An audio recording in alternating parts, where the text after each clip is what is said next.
Hey everyone, welcome back to our channel. In today's video, I'm going to show you how to take screenshot on PC or laptop. So let's get right into it. First of all, you need to install a snipping tool on your PC. Let's head over to your Chrome browser and search for snipping tool. And here there are several snipping tools that you can download.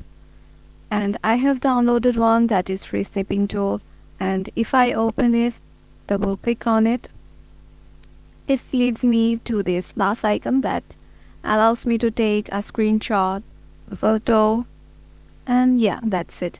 With it, I can also upload it and make it as a URL, and I can copy it with this. I can save it. I can also share this snip, and I can also screen record with this. And yeah, that's it. If this video helped you out, make sure to give it a thumbs up and subscribe to our channel, and we will see you in the next one.